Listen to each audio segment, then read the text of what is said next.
isintu xayyaara yaafatu qaba jallee qafallure akkin jeeti. Eeshi. Isooyye akkami nagaatillee fayyaadha. Akkam Hamza. Fayyaadha alhamdulillah. Akkin jee waan kanarratti isallee gaafannee reedii ta'uu isaatiif yeroo inni firii ta'etti akkaataa ati amma itti kanatti irra bareedaa ubeeta akkaataani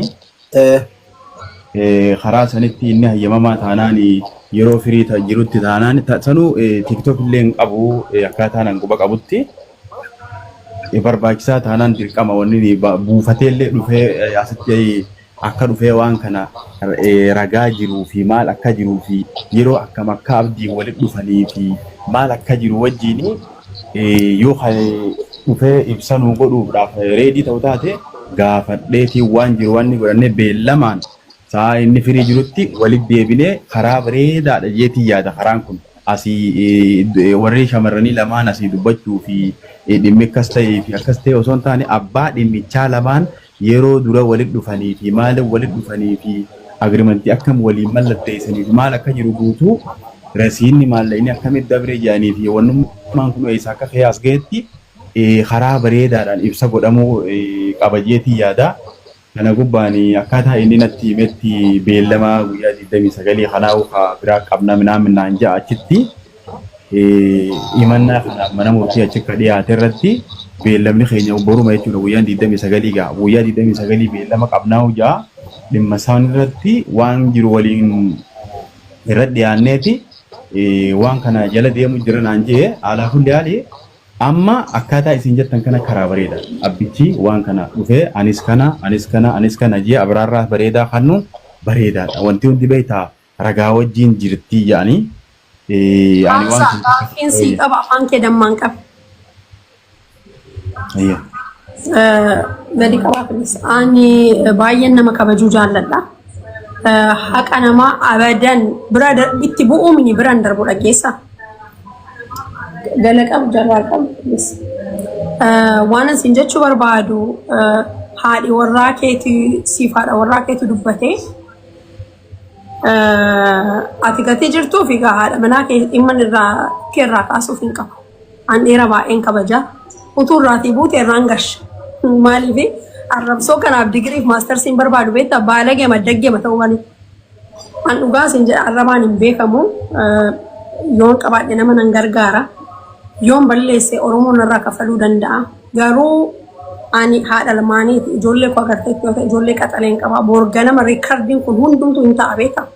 Jireenya koo keessatti jireenya nama ajjeesudha kan kaleessa irratti dalagame jecha. Ati akka dhiiraatti utuu bilbiltee duukaa abbaa manaa keessa jettee wajjin haasoftee haqa jiru bartee jaarsummaa kana keessa Nasriin jira, Kiyaar jira, sheekota hedduu jira beektaa. Ani narraa dubbachuu danda'a. Otuun hin dubbadhu ta'e bareedaadha si galee. Isheen gaafa miiraan ol baatanii kana dubbattanii haadha kan ragaa qabaatanii gadi hin baanetti assaayimentii akkasii namaa kennu maaltu barbaachise namni kun qophaa'ee naa gaafadhaa isiniin jedhee firdibeetiitiin qabate taanaani firdibeetiin qabe dubbii jette mii firdibeetiin qabatee firdibeetiin maal rakka jiru innuu gadi ba'ee dubbachuu danda'a si galee. Kanarraan kan efe garuu haqa kana sin immoo firdibeetiin hin kuffisee firdibeetiin isa kuffise amma maayin beektaa ahiyyaan fartoo daawullaa'uun sedhan beektaa. Ambiraa sodaatanii isa namarratti asii ol utaalantu xinnoo akkaataatti haasaa kana beektaa.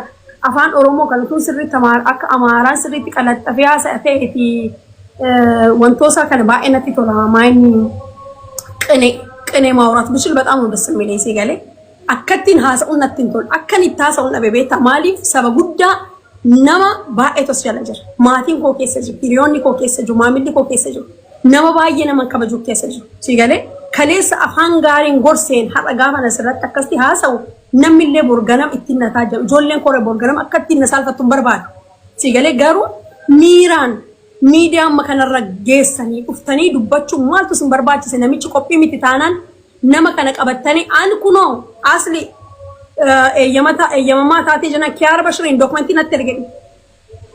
An isiniif dhugaa ba'uun dhufeetuun ta'in Oromoo nama na kabaju nama na jaallatuuf haqa isaatti ibsuun barbaada. Maaliif na amananii gatii ta'ee fi amaanaa keessan intalli keessan hattuu minii jedheen Oromootti machuu dhufe malee ani isinirra haasa'uun dhufne obbo Hamza.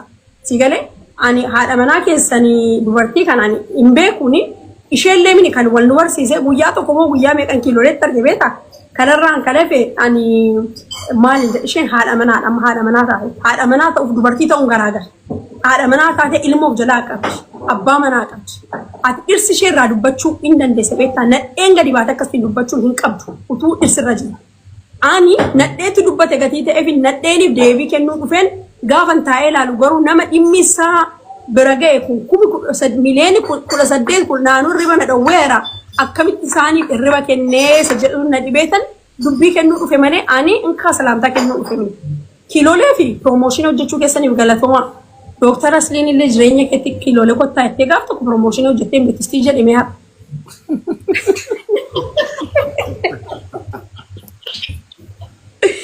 Asli jadi kak.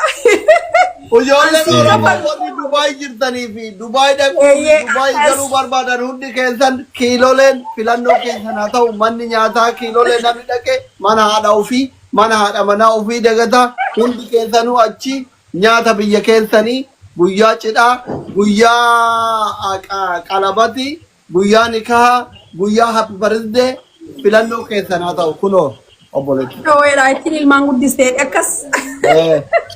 Mali beta the life is short guys you know yo kolfite malee akkasiin keessa ba'uun dabartu hin dandeessu ani asli kiyaari maayit taabeta kiyaari dookumentii natti ergee kiyaari dookumentii masitti haa ergu boorganamaaf iyyisuma bira nuufataa garuu nama sin irraa odeessitan kun diraama tokko maan ta'in dhufee haasa'achuu ganaa yeroon qabamuu fi qabamti ture beeta an akka dhaga'een asliitiin mana naaban hin jedhan. Mana naaban hin jedha asliiti kunoo gaafachuu dandeessu an Dr. Asliiti maaliif mana naaban hin asliiti ani hin beeku haqi ragaan narra jira himatamuu kan danda'u tokko kan himatame nu taanaan ani immoo haqa ofirraa qolachuu qaba gatiin ta'e manni kun mana nagadaati mana nyaataati mana oromooti mana itti dadhabe mana akka dubartiitti itti gatii guddaatti baase sini galee qomoo keenya alallee mana itti reebame manni kun beektu mana hedduu ifaajji guddaan itti kaffale kana warra kiiloolee jedhamanii kun jedhamee kara sanaan horii waan tokko dhibamee soba ta'ee jennaan waan isaan deemaniif kanaan holalli dhufuunsaa an baay'ee na gaddisiisa garuu maa inni kan dura namoota tokko irratti namoota cimaa ta'an irratti holalli gaggeessama gatii ta'ee fi ekspiriyansii godhadheera beeta garuu mana guddaa akkas akkasii galee himatamee waamamee nami meeseejii hattu jedhee naa barreessee hin beeku inni kun immoo awwal marra idda kaleessa amma sana na arrabsiistaniiti har'aan haqa sinirraa qabaati maaliif iddoo jiru dhufu who is he inni eenyudhan no dhugaa dubbachuuf yoo ta'e Hamzaallee carraa kenna dhugaa dubbachuuf yoo ta'e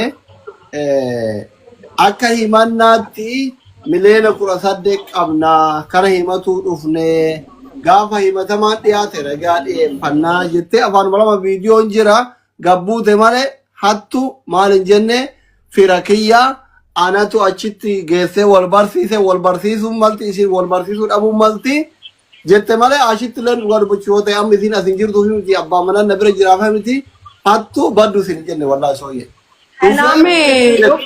Amma waan kanarratti amma waa tokko explain godha waa shan ashitti illee asin jirre Hamzaan hin ture gidee isin kanattu Hamzaan dhimma bira himate isin dhimma bira himatte hunduu gabayaa bayanii haajamaa jabbaanii asiin walitti dhufan. Sigalee miti anamma ashitti illee badduu godhuun barbaadu kanallee si badduun goone nu gaafadhuu jette. Amma birrii hamma kanatti duraatii fudhatame idda jetteeti 2500 kutanii maa kaayiroo dhaquun barbaachise isheen istaandardii Kaanaadaatiin na duukaasee. Mee gizee haasawit akkin jee mee asli akkin jeeti. Tooye dubbii isin sirreessa. Dubbii isin sirreessa. Egaa dubbii sirreessa gizee haasawit haasawaa sirriitti haasaya. Maallaqaa fi haasawaa jedhuudhaa fi gatiidhaa guutuu jira ani barbaachisaa taanaan gabbee abdii wajji haasa'uu danda'a. Irree ati haqan qabdu abdii wajjin haasa'u idda himata ila anatu himatame yoo ta'e haasa'u gizee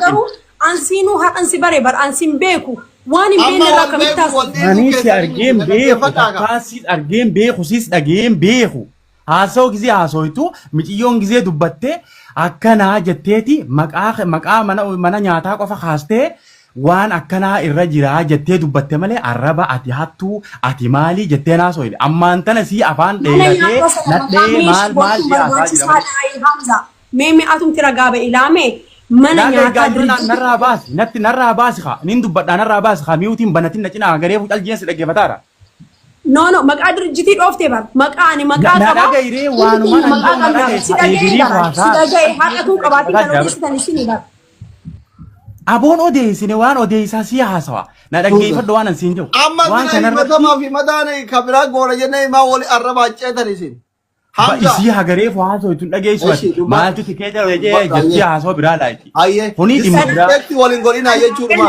game nursery tinaka jaibati nasa ati dadana dibde bute idana himattaniti an haqa qaba idana himattaniti raga ko qaba de raga kesan qaba de hadda doktoras isinille an mana kesanit hama tolan dubbaddu haqa qabna bodufna jenne mini an haqa qaba de haqa qasane qabatane dufan nama minne sanille tana amma sanjennani barakinji abbaan suna dufu asli koy ga dubbanne gista kanin dubbada ne barman murti birga ega akazimi dubbanne gista kanin dubbada koy wajin dubbachu nu eyyam tokin amza wajin dubbachu eyyamte malif maqabale sitani jaran la amma mirga ke egara ati jara kana wajin dubbatu barbadu pileticha barbada jennan amma furmanni mali hamza fidi pileticha yani jiramane yo ati eyyamamtu taate hamza hati manake kale kuno soyen war kilole malaka nu nyatan jette safut fidi aljedin jenne raga wan rat jette hinjira monjiru adabafna yo ati eyyamtan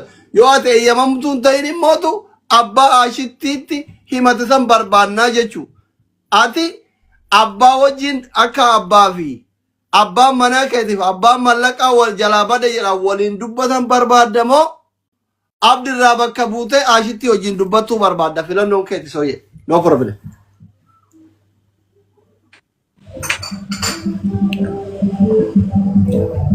maal jettee asliisanaa deebi akka abdii fi abbaa manaa keetitii fi paayileticha walitti fiduu barbaaddamoo ashittii fi si wajjin si walitti isin fidu